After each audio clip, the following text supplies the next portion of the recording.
So hello friends मु बादल आपन को स्वागत करुच्ची बादल टिप्स यूट्यूब चैनल को। तो आज वीडियो रे आपन जानिया पाइबे कि प्री मैट्रिक स्कॉलरशिप और पोस्ट मैट्रिक स्कॉलरशिप को नहीं बहुत बड़ खुशी खबर आसी सारी। तो आज 29 जुलाई 2026 तारीख पर पोस्ट मैट्रिक स्कॉलरशिप और प्री मैट्रिक स्कॉलरशिप रो आवेदन बा अप्लाई स्टार्ट हो जाउची। तो आज वीडियो रे आपन फुल डिटेल्स जानिया को पाइबे कि यार लास्ट डेट केबे वेरिफिकेशन लास्ट डेट केबे संपूर्ण डिटेल्स आज वीडियो रे जानिया को पाइबे। तो से ये वीडियो को शेष बंद देखूँ। तेज चलतु वीडियो को डेरी नक स्टार्ट करवा। तो ये देखिपे मो ऑफिशियल नोटिफिकेशन टी को ये डाउनलोड कर ओपन कर देछि। तो ये नोटिफिकेशन टी मु टेलीग्राम चैनल में दे देछि। आपण सेही चैनल आकु चेक करेंगे। तो तापर ये देखिपे नोटिफिकेशन तल को स्क्रोल डाउन कले तो ये देखिपे दरखास्त आवेदन निमंते पोर्टाल खोलिबा तारीख। तो यहाँ देखिपे 29 जुलाई 2026 बा आज आपणकर पोस्ट मैट्रिक स्कॉलरशिप आउ प्री मैट्रिक स्कॉलरशिप रो आवेदन ये स्टार्ट हो जाउची। तो तापर ये देखिपे ऑनलाइन आवेदन करने निमंते शेष तारीख। तो ये लास्ट डेट अप्लाई रो लास्ट डेट रही 29/9/2026 बा 29 सेप्टेम्बर 2026।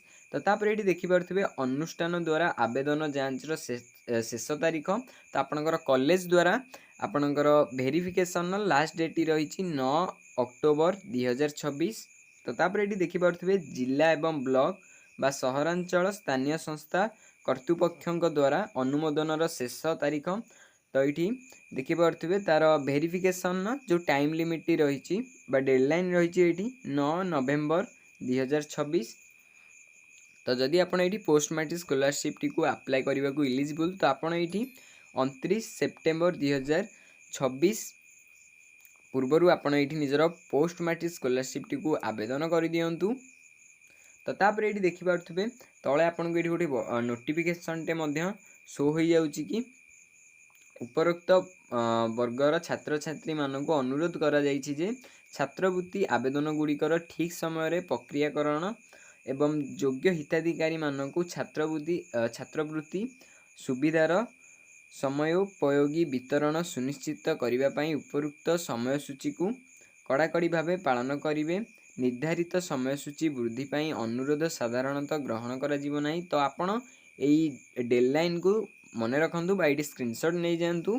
तो आपण ये डेडलाइन टी को देखिपे ये जो वृद्धि करिवार बा जो अप्लायर जो शेष तारीख टी को एक्सटेंड करिवार एठी कोनोसी भी देखिपे शो हो जाउची अनुरोध ग्रहण करा जीवो नाही। तो सेति आपण ये जदि पोस्ट मैट्रिक स्कॉलरशिप अप्लाई करने को एलिजिबल होता तेबे आपण ये 29 सेप्टेम्बर 2026 तारीख पूर्वर आपण ये आवेदन कर दिंतु। तेज चलते जाना यही पोस्ट मैट्रिक स्कॉलरशिप क्यों मैंने आवेदन करेंगे। तो ये देखिपे यही नोटिफिकेशन मिडिल आपको शो हो आवेदनकारी योग्य अनुसूचित जनजाति अनुसूचित जाति अन्यान्य पछुआ वर्ग सामाजिक और शिक्षा क्षेत्र में अनग्रसर वर्ग आर्थिक क्षेत्र में अनग्रसर वर्गर छात्र छात्री होइतिबा सह परिवारर समस्त उत्सरु वार्षिक आय 2,50,000 रु अधिक होई नथिबो। तो ये देखिपे आपनका कैटेगोरी जदि ये एससी किंबा आपनकर कैटेगोरी एसटी होता है किंबा ओबीसी किंबा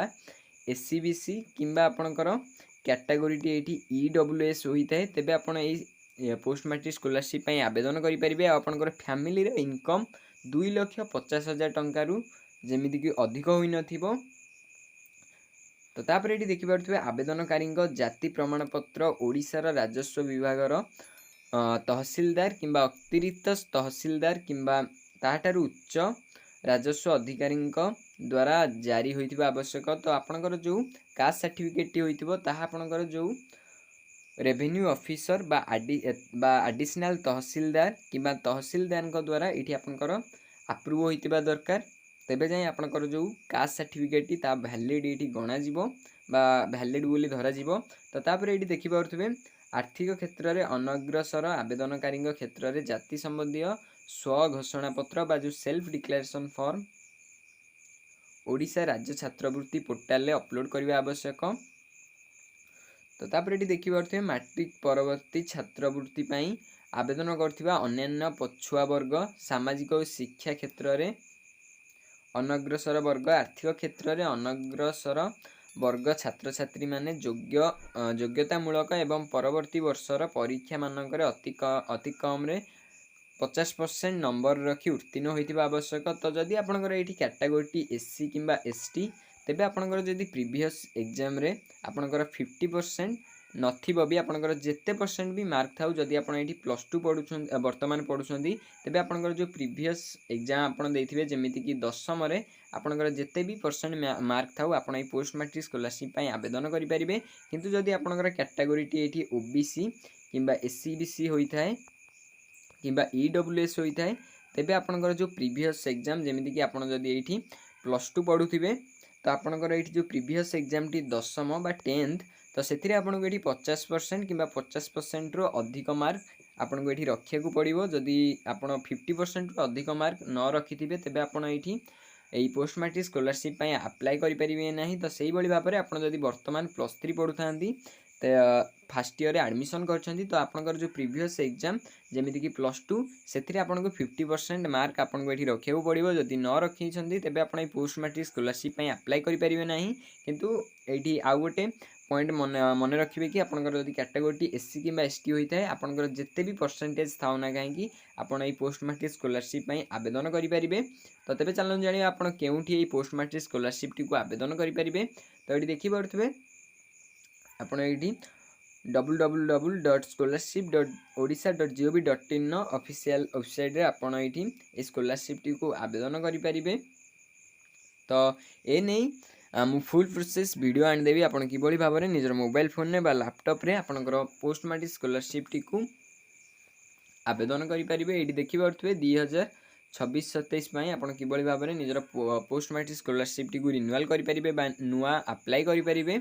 आ पोस्ट मैट्रिक स्कॉलरशिप को नहीं फुल वीडियो मु आगु को आनीदेवी कौ कोर्स कले आप पोस्ट मैट्रिक स्कॉलरशिप आवेदन करेंगे। तो ये आप जेकोसी भी कोर्स करूँ ना कहीं आप पोस्ट मैट्रिक स्कॉलरशिप टी को अप्लाई करेंगे। तो से नहीं मु स्पेसिफिक गोटे वीडियो आनीदेवी। तो सेठी मु आपको जनईदेवी कि केउ केउ कोर्स कले आपन को केते टंका पोस्ट मैट्रिक स्कॉलरशिप रे मिलिबो। जदि आपण plus two plus 3 ITI diploma BTech जहाँ भी करूँ कि MBA करूँ आपन को केते टंका ये स्कॉलरशिप रे मिलिबो से नहीं मु आगो को काली किंबा परदिन आड़ को मु वीडियो आनी देवी भारी। तो से आपड़ जापर कि ये आपको केते टंका मिलिबो आपन को कौन स्कॉलरशिप टाक अप्लाई कले आपन को फायदा अच्छी। तो आशा करुँची वीडियोटी आपको भल लगी। जदि वीडियोटी भल लगी वीडियो गोटे लाइक करदे आम चैनल नथिले चैनल को सब्सक्राइब करदे। जदि किसी भी डाउट थाए स्कॉलरशिप रिलेटेड नहीं कि तेबे आपण आम कमेंट बॉक्स रे जणाई पारिबे। आम Telegram channel link video description में दे देइछि सेही चैनल मध्ये आपण आम सहित जोड़ी होई रही पारिबे।